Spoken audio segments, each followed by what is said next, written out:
Great. Welcome, everybody, to our Teach From Anywhere series that we're hosting with Google. And we're super excited to have you. So say hello in the chat, and I'll introduce today's topic. So the session that we're talking about today is creating interactive learning experiences with Google Slides. It's really one of the most powerful and versatile tools within the G Suite ecosystem. So looking forward to chatting with you. I'm Shalana. I work for a company called Open Networks. We're a Google Cloud partner. I also come from a teaching background, although I currently head up the special projects within our organization, and I'm also Google certified trainer and innovator. So I've loved using Google in my classroom, and we're so excited to share our experiences with you today. Also on our call is Grant. He's actually on the YouTube channel manning all the comments. So please say hi to Grant, tell him what school you're from. As the day progresses, just share your questions. There's a Google Doc link that he'll share. He'll put all the questions there, and at the end of the session, we'll answer. So if something stands out to you, or you'd like us to go over something or demo it again, or ask a different question about slides and interactive learning, please say hi to Grant, and he's looking forward to chatting with you. Barbara is our digital learning and community lead at Open Networks. She's also an amazing foundation phase teacher and has built so much of our slides content. So I know you're going to have fun with Barbara today, and I'm really looking forward to her session. We also have Shay from Weinberg Girls High. She's such a dynamic teacher, also a certified Google trainer, and she's got some really nice examples of how students are using slides and how she's using it to check their learning and understanding. Then we are really glad to have Rob on the call. He's the Director of Innovation at JP High School for Boys. It's one of the oldest schools in South Africa, which is great for Rob because he's a history teacher. So you're going to see history in action with his slide session today. So we're going to start off with just some learning design tips. What is really the thinking behind creating more interactive learning? We're going to do a practical demonstration of some really good skills to build in slides, and then we're going to hear about slides at Weinberg and JP and a Q&A at the end. So please drop your questions in the chat. We're so excited to share with you today. So let's jump right in. I'm going to start off with some teaching design tips. So if you've been teaching for a while, you'll know one of the biggest challenges that we have is to get students to remember information and to really learn and grow within themselves. The most exciting thing is when you see a student who's struggling suddenly make that massive learning leap. And I think if you haven't checked out Sylvia Duckworth, go have a look for her on Twitter. She's a Google innovator in Canada. She does these amazing infographics, and she attends a lot of really interesting talks. So this is her summary of the work of Edgar Dale. And what Edgar Dale says is we remember 90% of what we say and do. And that's really a high number if you're wanting to test student growth and student learning. And about 70% of what we say, 50% of what we hear and see, 30% seeing, and then 20% just hearing. So if you're just standing lecturing your kids every single day, chances are you're going to give an amazing speech and they are only going to retain a really small amount of it. So I think the challenge as teachers is to design as much interactive learning as possible and really create spaces for students to demonstrate their learning. I studied visual arts, and then I became a visual arts teacher, and I really felt like my understanding of visual arts grew when I was actually standing teaching it every day. And I come from a whole family of visual arts teachers. So that sort of cognitive jump happened for me as a teacher, and I'm sure many of you will testify to the same fact. So why not make the cognitive jump for your students earlier and flip it around, let them be the teachers and let them be active in their learning. So I think you really want to promote curiosity in students, give them topics that are challenging, that really make them think and really turn their minds and say, I want to take this further. I really want to take this information and transform the way that I'm thinking. So try and pick interesting things. And if you skim through your curriculum, you'll often find there's little things that are interesting. Maybe it's a topic in the news that actually relates to the teaching area that you're working on for that week. Or it might be sort of a topical debate that's happening. It might be something that is challenging, like it could be an environmental issue or a world health issue, and it actually links to your subject. So trying to find things that are relevant. I always found students super excited about something that had happened in the news, and if I could pull it into my classroom and link it to learning, their ears were open. So promote their curiosity, keep an ear open for interesting content. And that's the amazing thing about digital content and Google Slides. You drop in something new and it's 2 seconds and the students have access to all of that content. It's not like a textbook you're waiting to print. Set a challenge, make learning a little bit difficult. So I got my grade 9 students to start their own businesses. It was really challenging. They all said it was the hardest project they'd ever done, but they learned so much. And Slides was integral to every aspect of that, for documenting their learning, documenting their growth, as a blank piece of paper for sketching out ideas and then presenting final ideas. We did sort of a little Shark Tank game, anything that's playful and fun. If you've seen any of those entrepreneur Dragon Scene type shows, that's what we did for the kids, and they loved it. And they really grew so many skills on top of their fashion design skills linked to creative arts.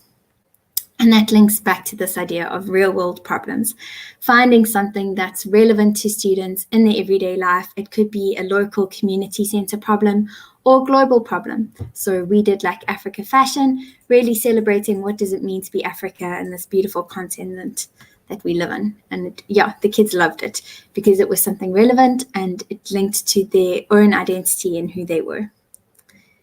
On that note, try to make learning social.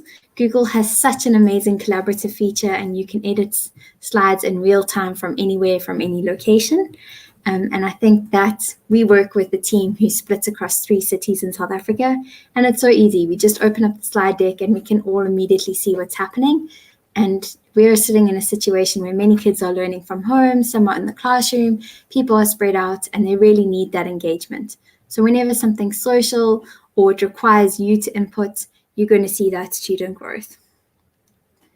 I think one of the stresses of switching to project-based learning and more interactive learning design and not just standing up and giving a lecture is that you feel this immense pressure that every single little thing needs to be changed. So really try and build a quality project that actually tackles most of the core areas of your curriculum and not trying to do 100 million assessments. Just slim it down, choose something really substantial and weighty, and you're going to see a lot more growth in students, and you're going to give them a lot more opportunity to present their own learning.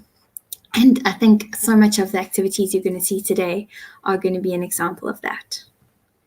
And they also demonstrate self-assessment in such a beautiful way. You're going to see students, how they interact with slides and how it can be just a quick snapshot of student learning, not like a just printed worksheet. It can literally be done digitally, and you can share those results with parents to track student progress, or you can use it for your own teaching to just know what you need to cover next in the next lesson.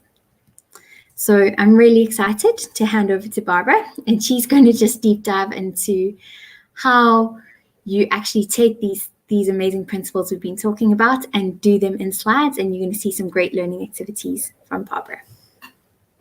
Thank you, Shalana. Hello, beautiful people. It's lovely to be here and to be chatting to you about how you can use slides to create interactive learning materials. As Shalana said, my name is Barbara. My teaching history is in a foundation phase classroom. So a lot of the examples I'm going to show you are more foundation phase based, but the skills and the concepts that I show you can be applied in many different ways. So while you're looking at the different skill sets that I'm showing you, try keep thinking of how you can actually apply that to your own classroom and to your own lesson activities.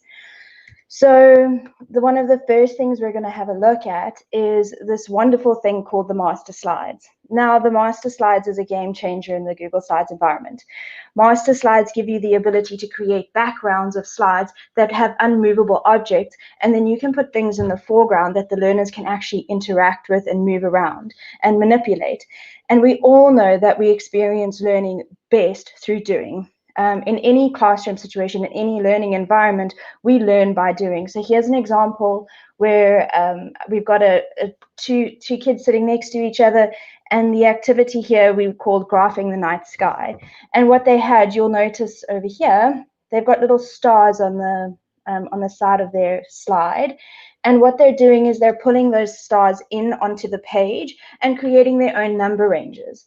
Now, just from looking at this picture, I can learn a lot about this child and this child, in the sense that this child is actually grouping all of her colors together, and she's obviously not as confident with her number range. Whereas here we've got a learner who's just grabbed a whole bunch of stars and is really keen to challenge herself as well. So just by giving these learners the opportunity to differentiate the number ranges that they're working in gives you a lot of insight into their own understanding as well. And this is really important, even now, especially with distance learning. We don't have as much in-person time with our kids. So to be able to give them this differentiated approach to learning where you can still understand their concept of number is really a valuable skill. And I'm going to show you how to create those sorts of things.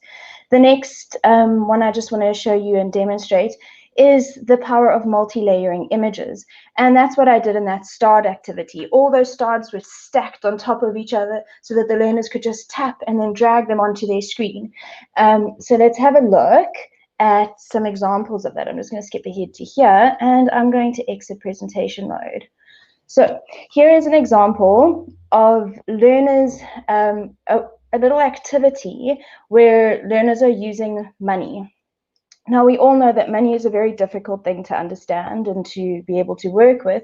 So it's very important that we have money to play with and to really understand it. So if I show you what I was talking about, master slides and having those slides as unmovable things. If I click on this slide, so you'll see I'm clicking around here, I can't move this green box, and I can't move this cute little guy down here, or this text box. All of this stuff is created in the master slide, because you don't want to send your kids an activity and then when they're trying to position the money in the correct way, all of a sudden they end up moving the text box, and then they move the guy, and then the whole concept of the learning activity is lost. So down on the left-hand side are a number of the coins. Now, these are South African coins, but you can use whatever currency you have. So what the kids would then do is they would come here and they'd say, okay, I have to make 7 rand, so I know I can drag in a 5 and a 2. If this child now submits this work to me, I already understand, okay, their number concept, they're still in the 5 plus 2 range. Alternatively, what a child could come and do is they could drag in a whole bunch of 50 cents, and they could make 7 rand through a whole bunch of 50s. And then I know that this child's understanding is much more complex than a child who would have dragged a 5 and a 2. The same goes over here with paper money. You'll see that here we're trying to make 480 rand, and you can't move any of this stuff around. All of these are then layered on top of each other. So they can literally do whatever they would like to do in order to use whatever notes they would like to use in order to make that amount. So they can just continue to drag it on and work in a differentiated number range that's applicable to them. You can go on to do it like with 17 rand and 30 cents. So I'm going to now stop with the showing here, and I'm actually going to show you how to create these backgrounds that become unmovable. And then later on, I'm going to show you how to create these image stacks. So the first thing I'm going to do is I'm going to head up to the left-hand corner where you insert a new slide. When I click this little drop-down arrow, you'll notice that here, where normally when you click like the little drop-down arrow, you just get a number of blank slides. Because we have been using master slides to create this activity, all of those master slides are actually here as an option that I can use. So if I wanted to use this little guy over here, I can just click it and he'll be inserted into the page. And I can now adjust it accordingly, and I can go and add my coins and put the amount over here. So it makes your lesson creation really quick.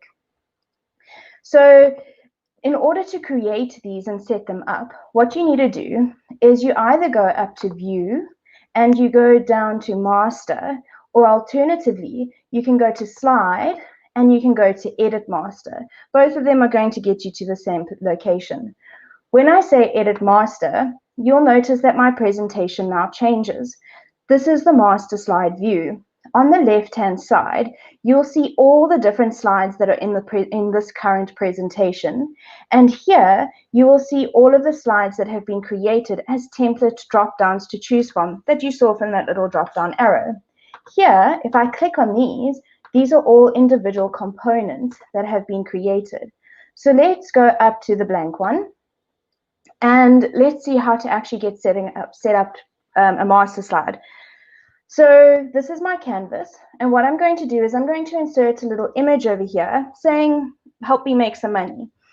And in order to do that, your toolbar at the top gives you a whole bunch of options. You have your text-based options where you can insert text boxes, your images to insert images, your shapes to insert shapes.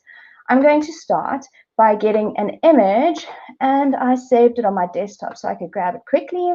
But you have a number of image inserting options. You can upload from your computer, you can search the web straight from here, you can insert from Drive. Creating content in slides is so quick because all of the things you need is integrated directly into the tool.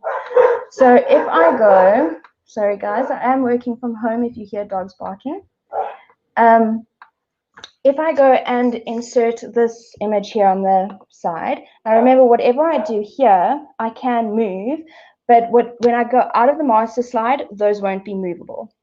So what I'll do is I'll quickly use a shape, and I will give my cow a little instruction that says, help me to make 15 Rand.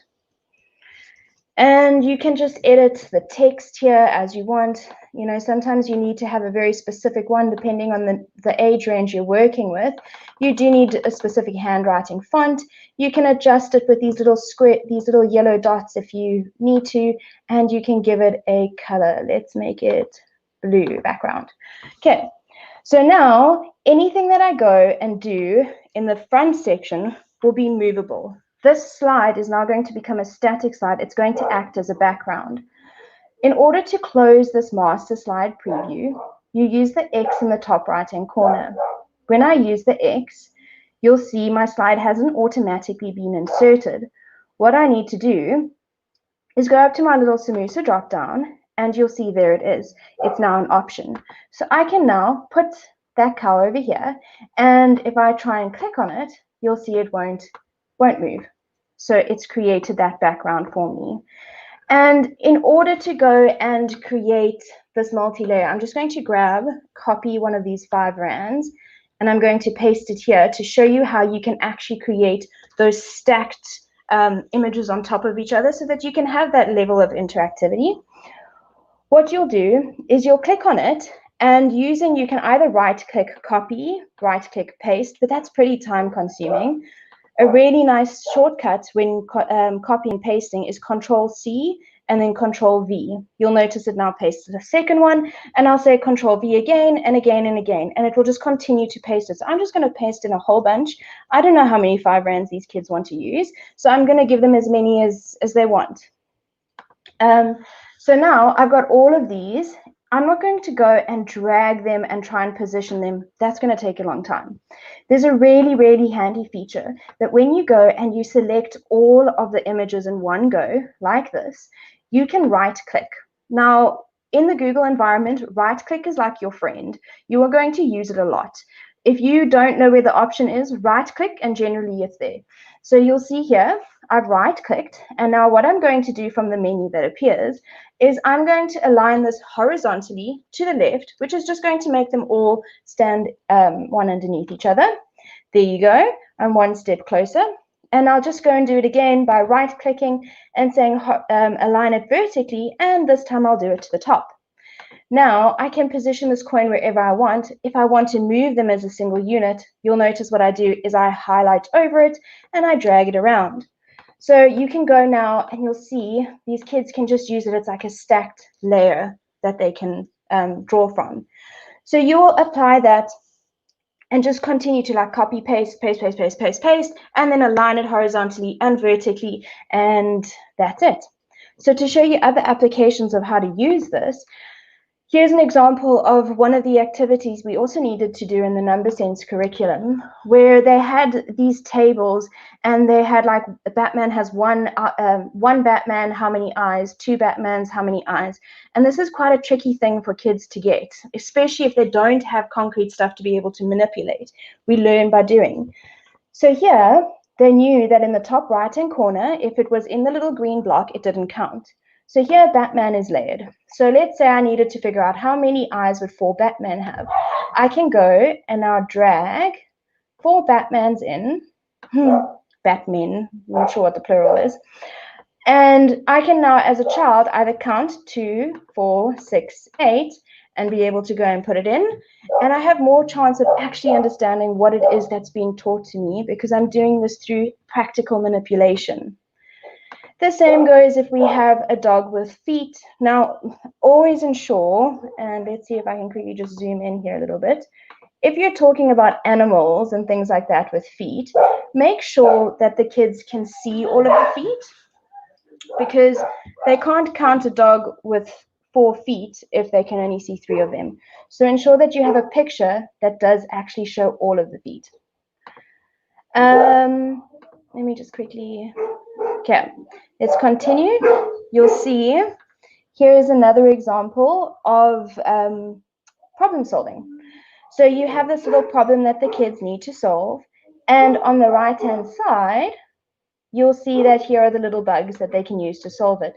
The same concept of multi-layering applies here, where they can just drag them in.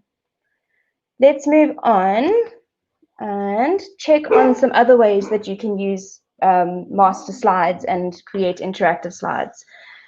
So here, what you'll notice in this one, just give me 1 second, guys.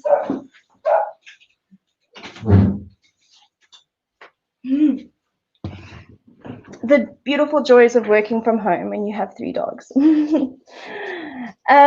Here you'll see we're in a life skills situation. And in this life skills classroom, we're learning about the difference between moths and butterflies. So what they had to do here is they went around the school and they scanned little QR codes and they learned all these facts and watched videos. And now they're coming back to the classroom and they're going to just see like how much did they actually learn. So again, you'll notice in this section here, these are all in the background. You can't move them around because you don't want the kids to move the butterfly to one side and then the moth to the other. So the same way, view, you'll see slide, edit master. There is my creation in the background. This is where all of this stuff gets created in the master slide. Then here, because I wanted them to drag the concepts between the two, these are just individual text boxes that they would then come and move. So you just have to make sure you put the right ones in the right place, but that's what it's all about. Then you can see that they can take these text boxes and they can actually move them around. And this can be applied in many different ways. If you've got children who are just learning the fundamentals of spelling, you can do the same thing, where they can come and use their phonetics and they can try and sound out words and drag them in. Again, this is all created in that master, and whatever you want them to move and manipulate gets created in the foreground. So if we continue to look down, another way to really use master slides in a really exciting way is to have these placeholder text boxes that you can actually click into and then type into. So here in this example, we're going to label a plant. So instead of having them go insert text box, type it in, insert text box, type it in, and then just hope that they put it in the right place, we've eliminated that possibility by giving them these placeholder text boxes. The same goes for a music classroom. Maybe you want to have a different section of an instrument labeled. Here we go. You can do that. Or if you want an analysis of a score, this is just to show you that this is not just limited to a foundation phase. Here you can see what is the key of this. It's showing you that this is what you need to use. You'll notice none of this is movable. All of these instructions have been created by Katie, who works here with us at Open Networks, and the learners would just go in and fill in the different sections, as well as doing things like keynotes and values.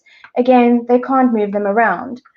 So in order to create these placeholder text boxes that the learners can just click into and fill out, I'm going to demonstrate how to do that by showing you how to set up labels for this heart. So in order to open my master slide again, I'll go slide, edit master, and my master slide view will open. Now, at the top earlier, you saw me use the image icon and the shape icon. Just next to that is this text placeholder. When you click on the little drop down next to the text placeholder, let me see if I can zoom in here. Oh, there we go. That's looking a little bit better. You'll see when I click on this little drop down, I can just insert a standard text box, which is going to give me this sort of thing down here, where it's telling me, okay, open the master slide. Whatever you put as a text box with text here becomes static as well. These placeholders is what you saw in the front. So if I used, for instance, this title placeholder, what I can do is drag it into my space. And now the great thing is, if you have a specific font you want them to use and a font size, you can just highlight this text and adjust it. And you can even adjust the size. And then a shortcut, once you've done it once, don't go and do it again and again. Just copy and paste it. And then you'll just do it for all of the different ones. You may need to just manipulate it a little bit more here. But when you use these title text boxes, that's what creates that section where I can just click into it. So if I just zoom out, because I have zoomed in a little bit here, I'll just go out to 100. I'm going to close my master slide preview. And you'll see now you have the ability to go and label that heart accordingly, which is really useful. And you would send this to them through Google Classroom, where they each get their own copy. The next level of interactivity in Google Slides is the ability to use a hyperlink. Now, the Bitmoji classroom phase has been huge in education during COVID-19. Go and check it out if you haven't looked at it yet. Go and you'll see here there's a little Bitmoji of me. And you can turn yourself into an avatar and superimpose yourself into classrooms. It's lots of fun to do. But what I'm showing you here is not just about the fact that you can turn yourself into an avatar. If you have a look, all of the books on this slide are actually linked. So you'll notice as I click on this book, a link appears below.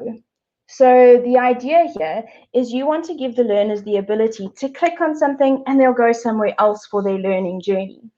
So in order to do that, let's go and say, let's open this link. This is a lovely website called Storyline Online. And what you need to do is whatever you want the learners to be sent to or guided to, you copy the link to that website. And then in order to have them actually taken to that site, when they click on something, I'm just going to close that.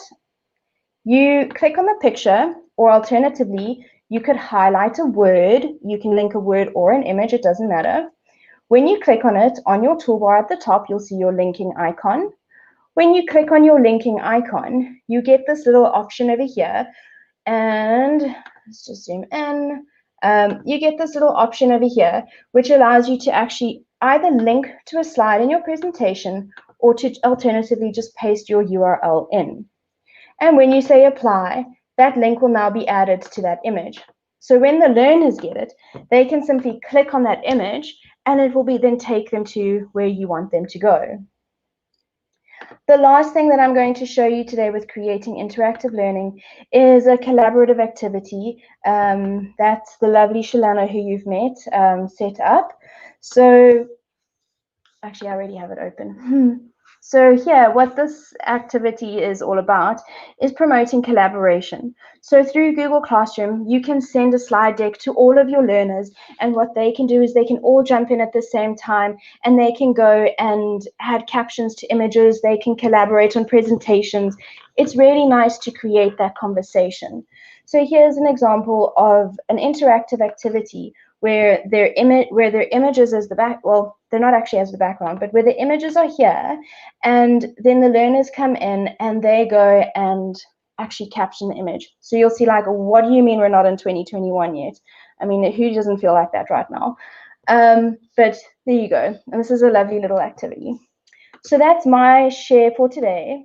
And what I'm going to do now is I'm going to hand over to the lovely Shay, who has some wonderful high school examples to share with you from her own experience. All yours. Thanks, Barbara. So while I predominantly teach computers as a subject, during COVID, I've picked up teaching grade 8 accounting. And traditionally, accounting is taught by the teacher using a whiteboard and a whiteboard marker, and they would draw different columns onto the board, and they would demonstrate how to record things. And the learners are just kind of expected to watch, and then they would work through an activity by themselves. And as someone who teaches computers and is a Google trainer, I've really enjoyed a lot of the tools that I've learned. And so I wanted to bring that kind of experience into especially my grade 8 classroom, and get the girls to be more engaged and to interact more with the material. So one of the first slides that I'm showing, I'm trying to test their understanding. And initially, when learners take the subject accounting, there's certain concepts that have to be memorized, and you test to see if they understand that. And so just a simple drag and drop activity like that, the learners are able to choose which option in pink, which is the source document, would apply to each of the transactions on the left, and they would then have to choose which journal. I've definitely learned some cool things from Barbara during this session on layering images, and I think I'm going to apply that to my teaching in the next few weeks. I also enjoy with slides the fact that learners are able to take this sort of work offline with Google. And if I assign homework, they're able to work on it at home, and they come back to school and they can load it into Google Classroom. And they're not actually affected by the fact that they don't have constant internet access. In this example, I've listed on the right, using green little boxes, different types of accounts that we've learned in accounting. And I'm just testing whether they're able to identify which of the following are expenses. One of the areas where we noticed learners were making a lot of mistakes was they weren't sure whether something was an expense or an asset. So by adding one or two of these slides at the end of the lesson for them to practice, I was able to distinguish who has grasped the concepts and who is actually struggling, and that I can then provide extra assessment opportunities for those who are struggling before their formal assessment task. Unfortunately, during COVID, a lot of the assessment tasks have been reduced. And so the number of times that a learner is able to demonstrate understanding is very limited. And so I really want them to have examples and opportunities to practice their understanding, to receive feedback before this formal activity might happen. If I move on to the next slide, this is still grade 8 accounting. And one of the most important rules that accounting is based on is something called the double entry principle. And what I have done with this activity is, if I just quickly flick to the next slide, I've posted the rule there. I would explain the rule to the learner, we would practice a few activities in class, and I would want them to demonstrate their understanding of that rule by completing this activity. They would quite quickly drag the accounts at the top that are in yellow into the correct column. And once again, I'm able to get feedback. Often what I would do with these type of slides is I would copy a few of the learner slides and create a brand new slide. And I would put it up in the class and I would say, we're going to give feedback. Which of these options are incorrect? And as a class, we would discuss mistakes that had been made, and learners would have opportunity to see other learners making mistakes while not knowing who particularly made that mistake. And the learners are getting a chance to give feedback, which I think is just really important for them. This is my last example for grade 8 accounting, and it's not really accounting, it's a management section. And during COVID and the lockdown that we had in South Africa, learners were given business topics to study at home, and for me to have a quick little drag and drop option for them to categorize information is just for me to see whether they've mastered the concepts, do they understand, and what sections of work do I need to spend the most time recapping since they've come back to the classroom. The next activity is one of my favorite activities, and I would complete this activity at the start of every year in a junior computer class. Often with these classes, I teach them once a week, and I'm looking for opportunities to build a connection with the learners, to find out more about them, what they're interested in, but also to work out who is able to use a computer successfully. Not all of our learners who come to our school in grade 8 have had the opportunity of growing up in a home with a computer. And so I'm wanting to identify those learners that are struggling as quickly as I can so that I can provide help and support to them. Often I would pair a stronger learner who's got really great computer skills next to someone who is actually struggling. And that learner who has really strong skills is able to grow by helping to explain things, and the learner that is really struggling is able to gain more confidence with their skills. This kind of activity, I've given them an instruction to create a Bitmoji character, which they really love doing. They write their name, and often I get them to phoneticize their name, or if they don't like their full name, what name would they like to be called in my classroom? List 3 things that they would like the class to know, and we're going to go through these slides in the class, so there must be things they're comfortable sharing with the class. And then I get them to go onto other learners' slides, because this is one whole slide deck, and make comments. I'm able to see, do they know how to use the comment feature? But they're going to be making comments so learners can see, oh, somebody else has the same interest as me. But also, that learner that has received a comment can then provide feedback. And it's a great way for them to start that kind of thinking as they move into high school.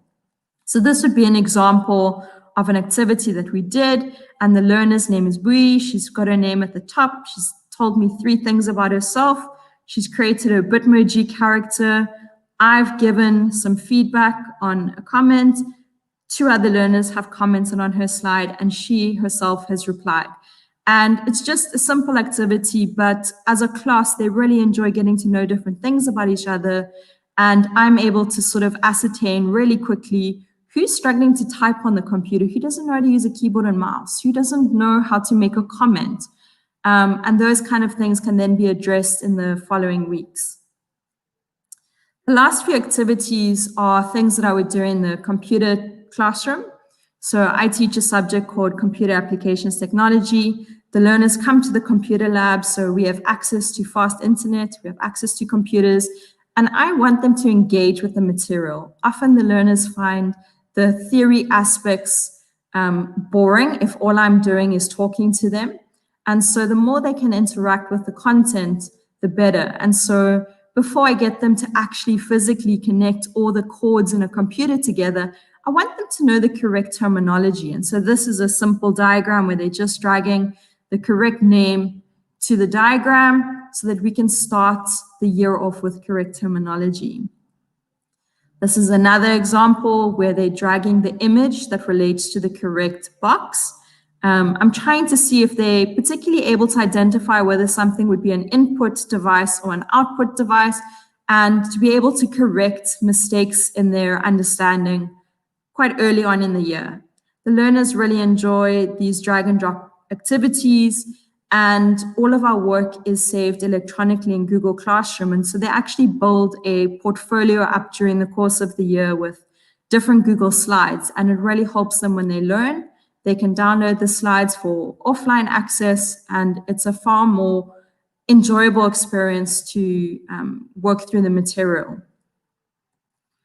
My last slide is just, once again, showing drag and drop, but we are classifying things, and there'll be words there that they don't understand. So something like the term volatility, I will get them to go research on the internet what that is, and they can then apply that by dragging the correct box into the table. And it's also giving them experience of the types of questions that would be asked in an exam setting, and so they're getting a bit of practical experience before their formal assessments. So I'm going to hand over to Rob, who's going to show us some really exciting things with history. Cool. Hello, everyone. As mentioned, my name is Robert Faltermeyer. I'm the Director of Innovation at Jeppe High School for Boys in Johannesburg.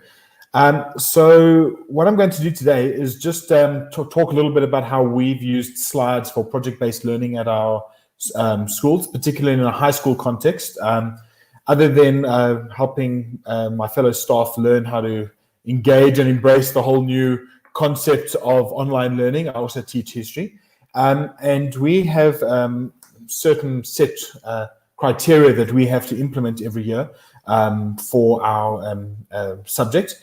And effectively, we have a heritage or a research type project, which Google Slides actually lends itself to really well in order to actually let our students be creative and actually answer the actual questions and explore the sources itself. Effectively, a couple of the things that we'll sort of look at is how, sorry, one moment. We'll look at how different aspects of 21st century skills fit within project-based learning using Google Slides, and how Google has actually integrated its different tools to actually fit in nicely with 21st century skills. Also show you how Google Slides integrates very well with Google Classroom so that you can monitor your students and see how things are going. And also what we do specifically in that we create a template in Google Slides, which we then share with our individual students within Google Classroom. Also how to use the Explore button, how to search for resources and to interact with a couple of things, but then also how to use citations. It's important that our students learn how to cite work, also to acknowledge work that they're using from others to prove their point. So I think what we really have to understand as teachers is just how, if we're going to be using a tool as awesome as Google Slides, we have to think about how we're going to use it. Well, what are the skills behind that? And if we look at some of the 21st century skills, we've got the aspect of creativity. If we're doing a project, it allows for differentiated learning and allows for our students to actually be creative in the project. Just like what we saw with Shalana and Shay and Barbara, how you can bring in a creative element. And I think this is a really important skill, and Google Slides really allows for that. More specifically, in the example I'll show you in a moment, is critical thinking. In history, we have a look at sources, and we got to analyze the sources, whether they're reliable, useful, or biased, whether it's something that we can use. And so by doing a project, we're encouraging our students to actually search for credible resources. And this will link into the Explore button, which I'll show you in a moment. But also, we also, through Google Classroom and through the aspects of the comments feature that's built into Google Slides, as well as in Google Classroom, we're also teaching our students how to communicate around work. Whether you as a teacher are going to go into a project or a Google Slide and see what the students are doing, maybe you can have a look and say, guys, you've got 2 weeks left. Maybe you want to add a little bit more here. I really like your picture. Don't forget to put in a citation. And then your students can engage back with you, especially in the context of lockdown and when you have to actually teach remotely. These built-in features within Google Slides really highlights and actually makes one's ability to teach a lot more interactive, and you can get your messages to your students. And also the aspect of collaboration, whether it's a group project or if your students want to collaborate with you. So, ma'am, how do I make this better? And you can engage, tying in a little bit with communication, but also taking in that critical or constructive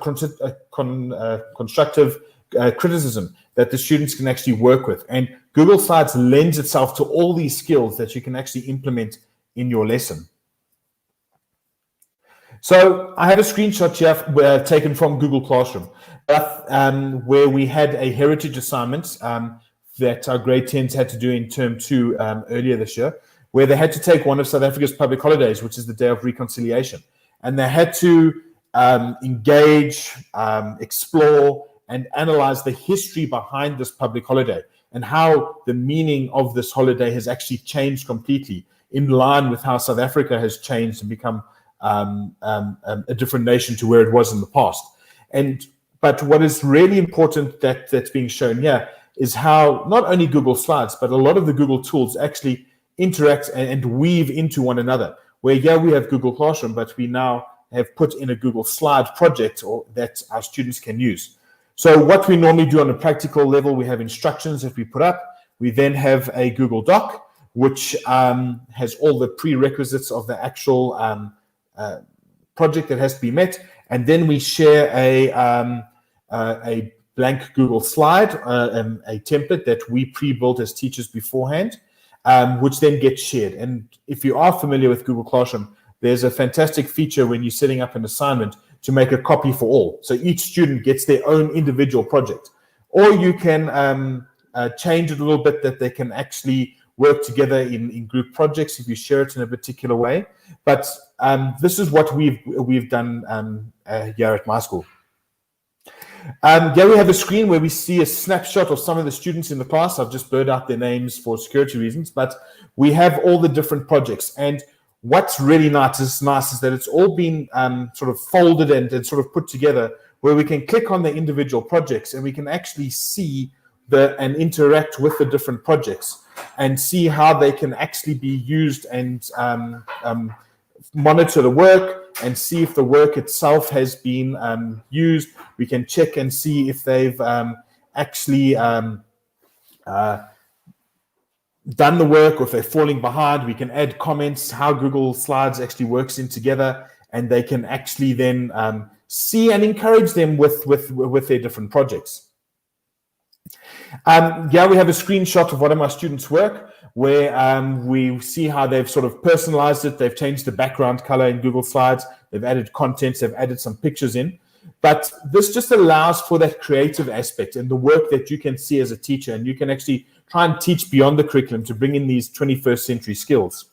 But more practically, just to show you how we do this, I actually have the template that we shared with our students earlier on in the year. And we have pre-built all the different aspects. We have different set places where images can be found, where they can actually work on them and replace on them. So if we were to click on an image and we can right-click, as Barbara mentioned, your right-click is your best friend in Google, and you can do a whole lot of things. You can actually replace the image. If I were to click on that right now, which is popping up. Oh, there we go. We can search the web directly. We can upload from Drive or Photos. We can even upload stuff that we have from the computer. But a really fascinating thing that we can have within this is actually the Explore button, which allows your students to actually search for relevant information, whether it's web text, whether it's images or something within a drive, that they can actually pull in relevant information.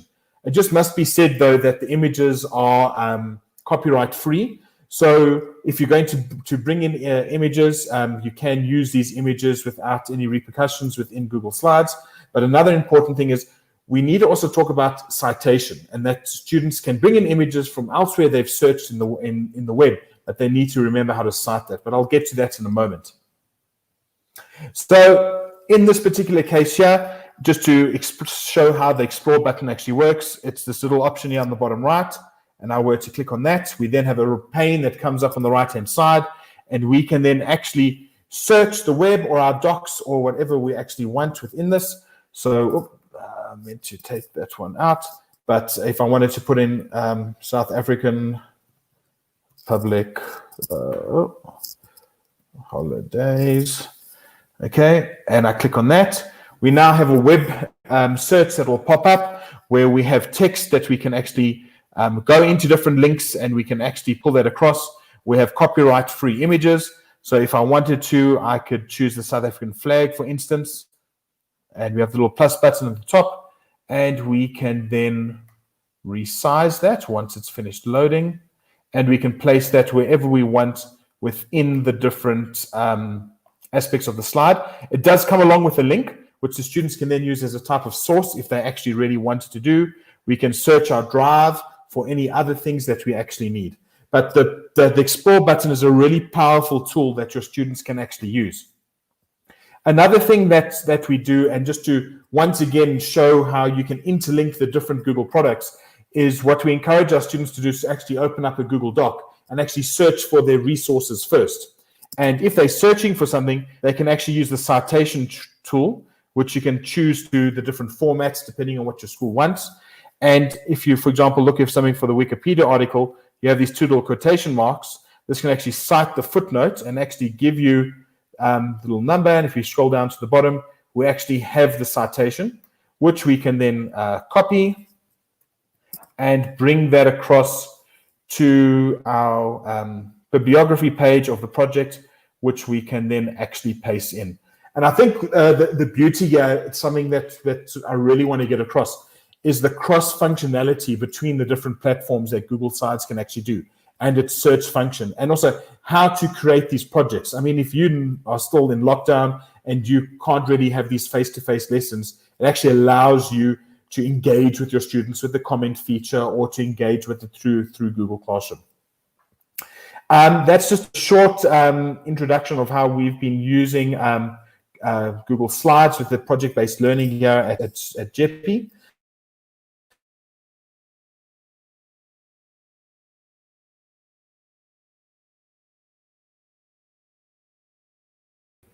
What? No, there we go. Hey everyone, thank you so much for watching. I can see one of the questions we have in the chat is all about making beautiful slides. So I'm going to go ahead and answer that for you. So I'm just going to exit so I can actually go into the slide navigation. So if you see on the slide navigation over here, this is where you'll find your menu. So if you want to make your slides beautiful, you want to sit over here in this little quick formatting menu, adding images, adding text. I'm going to quickly show you some funky stuff you can do with text. And then there's also some really nice theme design stuff that you can work with as well. So I saw one of you is also using slides to present PowerPoint. So next week, we're going to tackle this amazing little section of Google Slides. So let me just exit so this is the presenting view that you're seeing of slides. I'm going to exit it and actually go into the design view and show you how to make an amazing slide. So a shout out to Barb's and to Shay and Rob. Thanks for your awesome presentations. Most of what I've learned about presenting in slides and making something beautiful has been from Barbara. So I'm going to go ahead and add a blank slide that I can do some demoing on for you. So the keyboard shortcut is Control-M, or you can go Insert, and over here, you've got New Slide. If you're on a Mac, lucky enough to have a Mac, you'll have a different keyboard shortcut. It'll be Command M. All right, I'm just going to zoom in a little bit so that you can see a little bit better. Okay, so here we've got our insert menu. So one of the easiest ways to make your slides look beautiful is to add a photo. So you can click on this little image insert menu and you can add a photo. You can add photos from all different places. You can upload it from your computer, from Drive, from Photos, or by URL, or from the camera icon. I'm going to show you one of my favorite image sites. So if you want to make beautiful slides, you really want to use high definition images. And Unsplash is the secret to finding high definition images for free. So if you just search for anything, let's say we're doing a presentation on nature. And you'll see hundreds and hundreds of beautiful images. So what I normally do is I just download the images, and I have a whole bunch of images on Google Drive that I save. So in Google Drive, I actually have a folder called Photo Image Bank, and I put all of my stuff inside there. I actually have it, I've got a different setup for some demos. So it's over here. I've got this image bank folder that I just save my images to. It's just scrolling quickly. There you go, Photo Image Bank. So I select my folder where I want it to save, and sometimes I change the name, sometimes I just quickly click Save. So you can download your image and save it to Google Drive. And then what I do when I'm actually presenting and adding my image into slides is I'm going to go Insert Image, and I've just saved that image to Drive. So the website's called Unsplash. It's going to pull up over here. It takes a little while to load your most recent images. So I'm going to click on that and say Insert. And here we have a beautiful image. So this is a high definition image. So So because it's really high definition, it's a good file size. It's not going to pixelate when I present my screen. So if I'm projecting onto a very big projecting screen, it's not going to go all fuzzy. It's going to be beautiful and crisp like you're seeing it on the screen. So I've got an image. So when you have an image selected, you'll see that this now format options will appear. So there I've got my blue box around my image and I've got my format options. So you can go ahead and you can change the color, you can adjust it so you can make it lighter, more transparent if you need it to be thinner. The one I use the most is this brightness. So if it's just a background, I'll just drop the brightness down a little bit. And then I've got a nice background to work with. Another great tool for images is you can crop it. So here, if you click on this little drop down, wherever you see a little triangle in Google, you've got the fantastic option of cropping something, and this gives you more options. So here I can crop it into a shape. So say I want something as a circle, and I might want to make it smaller so that it's not as a background, maybe it's an image inside my slide deck. So I'm just clicking on my image and I'm using these little blue blocks to resize. So there we go. I've got something beautiful. Maybe I want to add some text. So I'm going to add a text box. Say beauty. Okay, so that's just sort of standard ordinary text. I want to make it a little bit more exciting. So if I highlight this text, just clicking in and highlighting, I can go in and change it, make it bold, change the color, highlight the text, change the size, change the font. Google's got over 800 fonts you can work with. So you can play around over here with your different text images, text editing menus. If you've got text as well, you have some options over here. You can add a shadow to your text if you need to. So we've added a little shadow. I can make it a little bit smaller, bigger. So you can see just sort of that text is getting a faint shadow to it. So it's giving it sort of almost like a floating feel. So go in and play with your drop shadows, your position. You can rotate your text, put it at different angles. So you'll notice that these menus appear when I'm working with the text editing menu. Okay, so that's cropping your slides. Another really cool secret in Google Slides is this Explore tool. So if you click on your Explore tool over here, only in Google Slides, it actually makes beautiful slides for you. So here you can see your beautiful slides, and you've got beauty, there you go. So it's giving me some ideas for how to design. So all you need to do is have one or two objects on your screen, and then Google Slides will actually give you some layout options inside of the Explore tool. So put some things on, drag and drop them onto your slides, and you'll see some cool ways to add different types of layouts and content. Any other questions that I've missed? You've got 2 to 3 minutes to pop them into the comments, and we'll share some stuff with you. Okay, so that's adding some images and text. Let's look at adding some video, because video always makes some slides exciting. So if you click over here, there you go, layouts. I've still got the Explore tool open, so it's giving me some different layouts.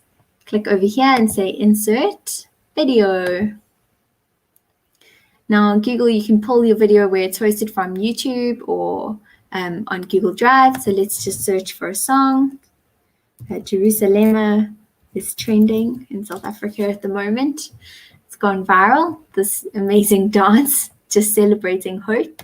So I'm going to add this song, and maybe my kids are going to do a viral dance. So I'm going to add a video.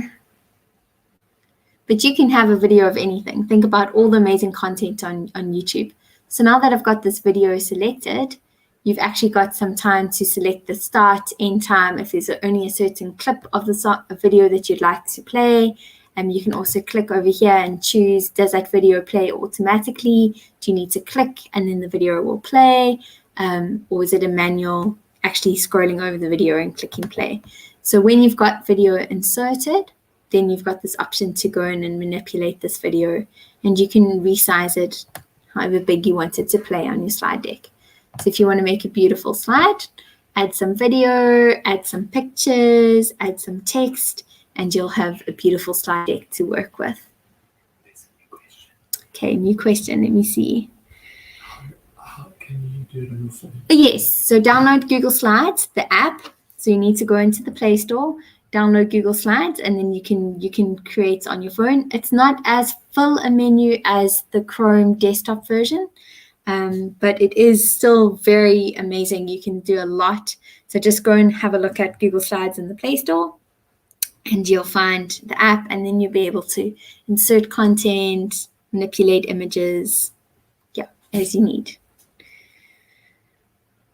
Great. Thank you so much for joining us today. I know we had some challenges with the YouTube link changing.